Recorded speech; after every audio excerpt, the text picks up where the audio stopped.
இயேசு கிறிஸ்துவின் இனிய நாமத்தில் உங்களுக்கு என் அன்பின் வாழ்த்துக்கள். அனைவருக்கும் கிறிஸ்மஸ் நல்வாழ்த்துக்களை தெரிவித்துக் கொள்கிறேன். இந்த நாள் ஒவ்வொருவருக்கும் மகிழ்ச்சியாய், ஆசீர்வாதமாய், நன்மையாய் இருப்பதாக. லூக்கா சுவிசேஷம் 1வது அதிகாரம் அதனுடைய 11வது வசனம். இன்று கர்த்தராகிய கிறிஸ்து என்னும் இரட்சகர் உங்களுக்கு தாவீதின் ஊரிலே பிறந்திருக்கிறார். கர்த்தருடைய பரிசுத்த நாமத்திற்கு மகிமை உண்டாவதாக. கிறிஸ்துவின் பிறப்பை தூதர்கள் என்ன செய்கிறார்கள் என்றால், மந்தையை காத்து கொண்டிருக்கிற மேய்ப்பருக்கு தெரிவிக்கிறார்கள். என்ன சொல்லி தெரிவிக்கிறார்கள்? 10வது வசனத்தில் சொல்லப்பட்டிருக்கிறது, இதோ எல்லா ஜனத்துக்கும் மிகுந்த சந்தோஷத்தை உண்டாக்கும் நற்செய்தியை உங்களுக்கு அறிவிக்கிறேன். அந்த நற்செய்தி தான் என்ன?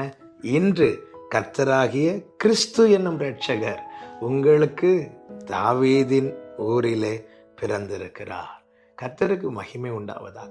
பொதுவாகவே ஒரு குழந்தை பிறக்கும் போது அந்த வீட்டில் இருக்கிறவர்களுக்கு சந்தோஷம் உண்டாகும். ஒரு தேசத்தில் ஒரு நாட்டின் ராஜா வீட்டில் குழந்தை பிறக்கும் போது அந்த குறிப்பிட்ட நாட்டிலே சந்தோஷம் உண்டாகும். ஆனால் எல்லா ஜனத்துக்குமே சந்தோஷத்தை உண்டாக்குகிற ஒரே ஒரு நற்செய்தி தான் இந்த உலகத்தில் உண்டானது.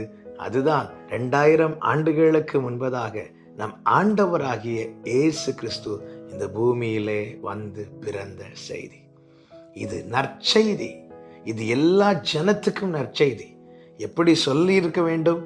இதோ கர்த்தராகிய கிறிஸ்து என்னும் இரட்சகர் யோசேப்புக்கும் மரியாளுக்கும் பிறந்திருக்கிறார் என்று தானே சொல்லி இருக்கணும். ஆனா எப்படி சொல்லப்பட்டிருக்கிறது பார்த்தீர்களா? உங்களுக்கு பிறந்திருக்கிறார்.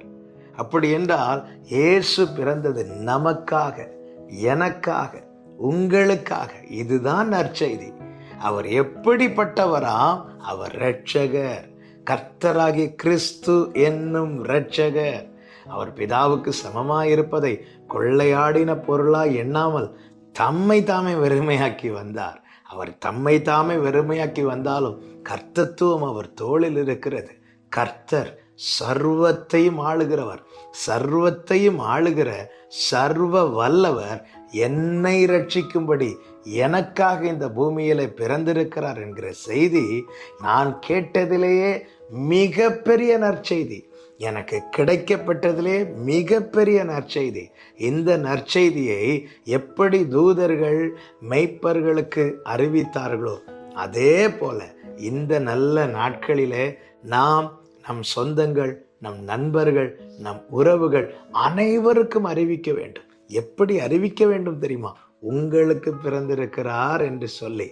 இதை விட்டுவிடக்கூடாது.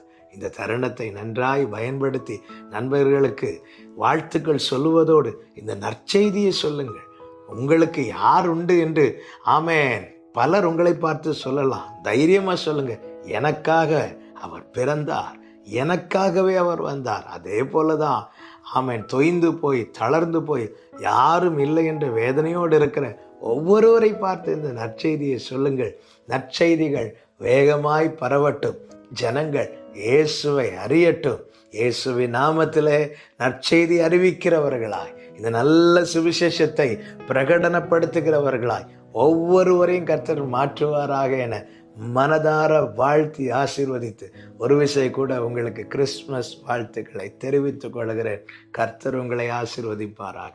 ஜெபிக்கலாமா? எங்கள் நல்ல தகப்பனே, இரக்கமுள்ள தேவனே, எல்லா ஜனத்துக்கும் நற்செய்தி ஆண்டவரே உம்முடைய பிறப்பினாலே சொல்லப்பட்டதப்பா.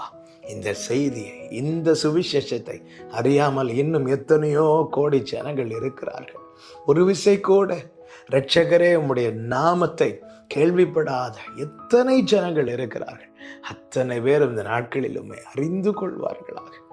ஆமென். அவர் யாருக்கோ பிறந்தார் என்றல்ல, அவர் எங்கேயோ பிறந்தார் என்றல்ல, அவர் வெளிநாட்டு கடவுள் என்று அல்ல, அவர் ஒருவரே கர்த்தர் என்ற உணர்வோடு இந்த நல்ல சுவிசேஷத்தை ஒவ்வொருவரும் அறிந்து கொள்ளும்படிக்கு கர்த்தர் அனுக்கிரகம் செய்தார்களோ. தேசம் ரட்சிக்கப்படட்டும். இயேசுவின் நாமம் உயரட்டும். இயேசுவின் நாமத்தில் பிதாவே, ஆமென்.